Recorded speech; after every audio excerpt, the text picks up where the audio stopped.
La antropología social, como yo la entiendo, sin duda tiene la etnografía como una de sus piezas centrales, ¿sí?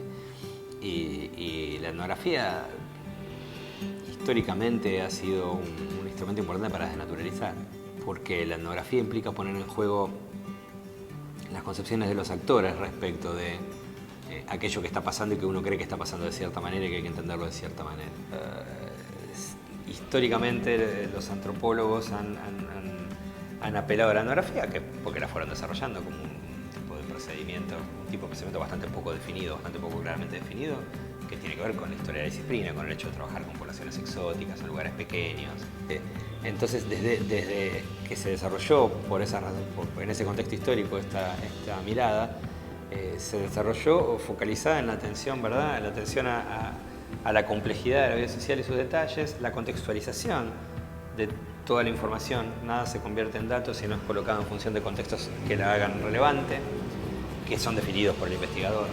Esos contextos en función de orientaciones teóricas, pero también de un buen diálogo con los materiales y, como parte de esto mismo, la atención a la perspectiva de los actores. Dos cosas, la atención al detalle y la atención a la perspectiva de los actores, o como yo suelo decir, las perspectivas nativas, así en plural, es desnaturalizadora porque nunca coincide con lo que vos estás esperando. Nunca coincide todo con tus miradas, tus esquemas analíticos a priori están cargados de prenociones. Prenociones no es algo malo, ¿verdad? Son nociones previas. Uso el término tomándolo de Bourdieu para no decir prejuicios, porque prejuicio es peyorativo, ¿sí? Todos tenemos prenociones, inevitablemente, siempre, y no podemos dejar de tenerlas.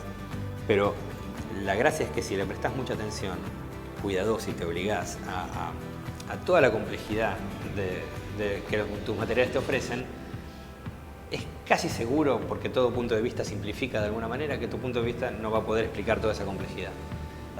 ¿Sí? Y con el punto de vista llamado punto de vista de los actores, perspectivas nativas, etc., tampoco va a coincidir con tu punto de vista, porque los actores están viendo esos mismos asuntos desde otro tipo de posición. No voy a decir que ellos están involucrados y vos no, porque esa sería una mirada vieja positivista, y no es cierto, uno está involucrado de otra manera, ¿sí?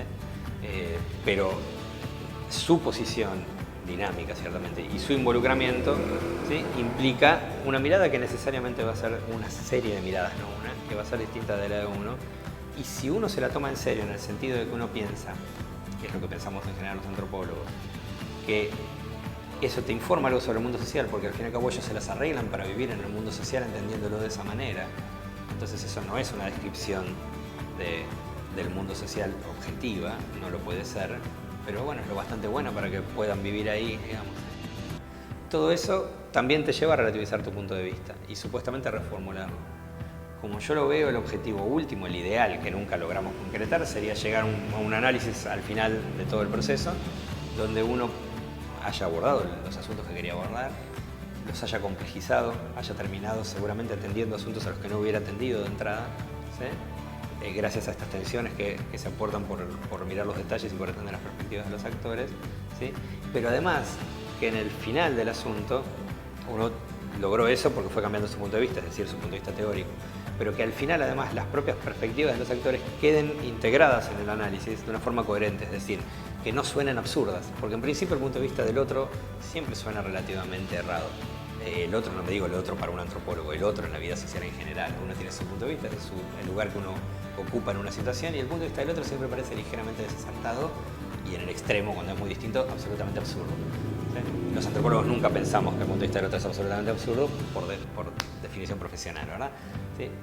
Pero ciertamente encontramos cosas que no nos cierran de entrada. Entonces, en el final uno debería poder llegar, nunca llegás plenamente, ¿sí?, a poder entender por qué ese punto de vista es razonable, ¿sí?, y qué papel juega y cómo ha sido producido dentro de ese mundo social ese punto de vista, de forma tal que quede integrado como parte de tu análisis.